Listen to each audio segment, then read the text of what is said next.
Hi there, Dr. Sabrina Starling here, the business psychologist and author of How to Hire the Best. Over the last decade or so, as I've been coaching small business owners to help them transform their time, energy, and cash-sucking small businesses into highly profitable, great places to work, I've noticed a common problem, particularly for businesses making under $5 million in revenue annually. These businesses tend to get sucked into the black hole of profitability. So here's what I mean. You're trying to grow, but you're struggling because every time you start to grow, it seems like expenses outpace the revenue. So every time you start to get ahead, you fall further backwards. You're getting sucked into that black hole. And this makes hiring really tough. Many of you are telling me you feel like you can't afford to pay employees enough to attract the best. Now, keep in mind, one top performing employee will typically be about 900 to 1200% more productive than a warm body. So when you use the strategies that I teach you to hire the best, you don't need to hire as many employees, and that will help decrease your payroll. Now, payroll is typically one of your biggest expenses. When you don't have to hire as many employees, it allows you to pay those top performing employees better. This starts to create that traction that you need to increase your profit.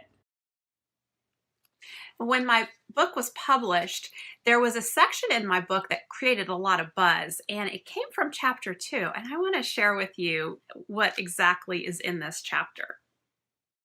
A national study by Dale Carnegie Training places the number of fully engaged employees at only 29%, meaning that over 70% of employees are not fully engaged or productive.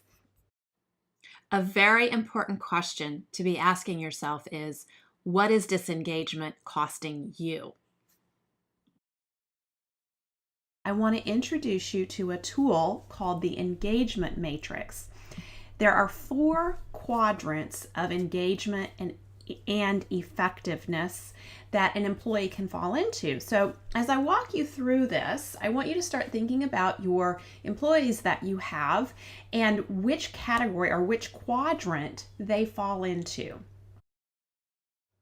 The first quadrant that I want to introduce you to is the engaged and ineffective quadrant. This is typically where your new hires will fall.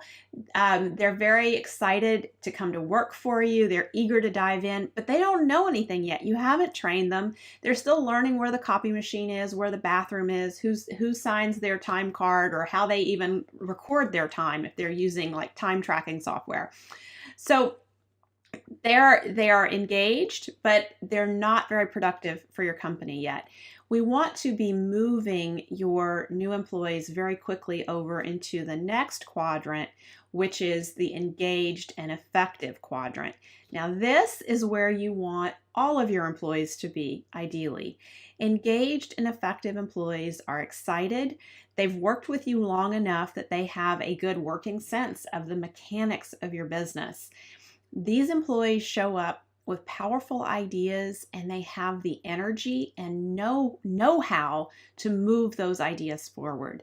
These employees are contributing to your company with discretionary effort that you really couldn't even afford to pay them for.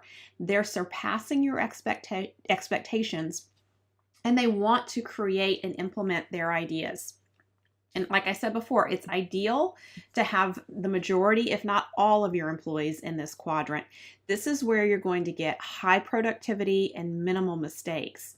And when you have most of your employees here, your payroll really, truly is an investment rather than an expense, because these are those top performing employees that are doing 9 to 12 times the amount of work as your warm bodies are doing.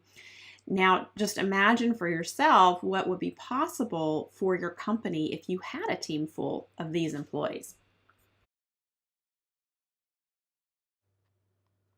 Employees who fall into the disengaged and effective quadrant are often effective enough to get by, but their energy and creativity just are not there.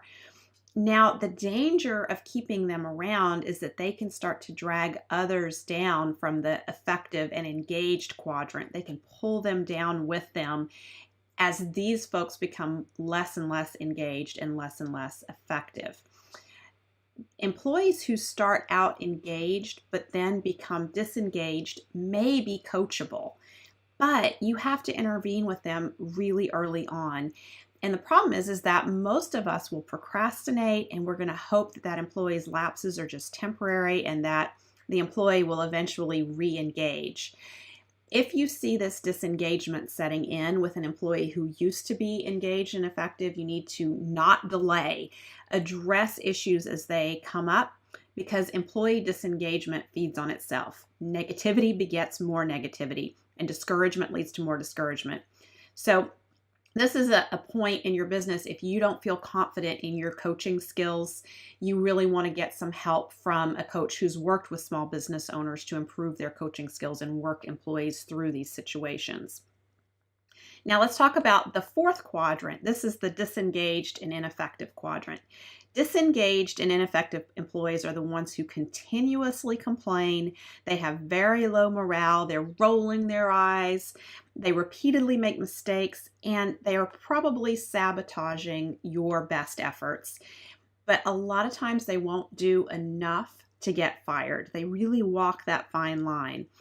And instead, what they do is they drain the energy and suck the life out of other employees and your business as a whole. These employees will cost you a bundle, and they will sink your business. So now I want to help you calculate the hard costs of employee disengagement and ineffectiveness in your business. So look at your worksheet. Notice step 1. Think about each of your employees and assign each of your employees to one of the 4 quadrants. So just pause the video here a moment and go do that. Hey there, I'm glad you came back. Now for step 2, add the numbers in each of the EI, DE, and DI quadrants. So engaged and ineffective plus disengaged and effective plus disengaged and ineffective. EI plus DE plus DI. Total that number up. This is the number of your employees who are affected by disengagement and ineffectiveness. Now here's a reference point to help you compare how your business stacks up. Typically, we see that the largest share of employees are located in the disengaged quadrants. Statistically, throughout over 20 years of using this tool, most businesses chart at about 85 to 95% of their workforce in the EI, DE, and DI quadrants, leaving about 15% or less of their workforce engaged and effective in providing strong value to their customers. Now let's look at step 3. What is the average salary of your employees? If your employees are paid wages, ask yourself what's the average you pay a wage-based employee per year. Now add 33% to this amount to account for payroll taxes, insurance, vacation, and any other benefits that you provide. So pause the video here, go do that calculation, come back. Okay, let's go into step 4. Take the number of employees affected by disengagement and ineffectiveness, so those EI, DE, and DI, from step 2 and multiply that figure by the average salary with benefits.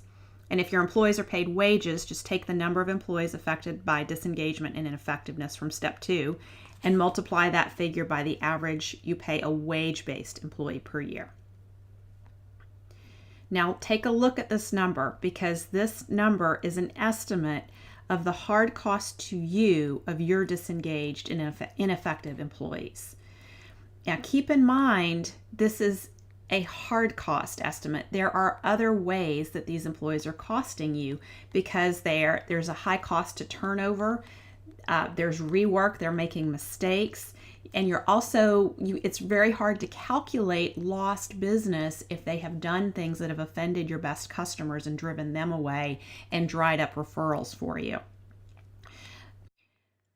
Once this number sinks in, it becomes very clear that investing in a solid strategy to maximize the number of employees you have who are in the engaged and effective quadrant is just sound business sense. With every A player that you bring on board, the responsibilities that you are carrying on your shoulders will diminish significantly. It's well worth your time to invest here. They will take away so many of the employee headaches and difficulties that you're currently struggling with.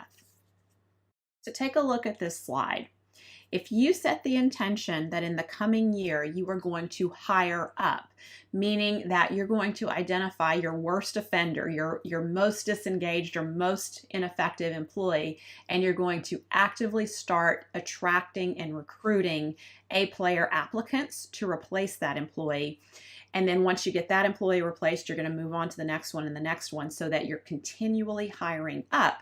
Over the course of a year, you can easily replace your warm bodies with A players using the strategies that I teach you. So, and this is what will happen. You will see that your costs in your business start to go down because there's fewer mistakes being made, there's less rework. Everyone is working together more productively and more effectively. So costs go down, payroll costs go down because you don't need to replace your warm bodies with the same number of A players. You can actually replace them with fewer. And revenue will go up because those A players tend to be 900 to 1200% more productive than warm bodies. So that leaves you with a big gap there between those two arrows. And that gap, guess what that is? That's profit. So this is how, when you learn how to attract top performing employees to your business, you can quickly double the profit in your business. Now, I want to teach you the nuts and bolts of how to attract those top performing employees because I realize that may feel extremely hard to you. Rest assured, it's not as hard as you think. As a matter of fact, I've broken it down into 3 simple steps for you to attract your next top performing employee. So this is your time. Are you ready to hire up? I want to invite you into my masterclass, Quickly Double Your Profit with Top Performing Employees. Now, there's no charge for this masterclass, and to find out when the next one is and to get signed up, simply visit howtohirethebest.com. I'll see you over there.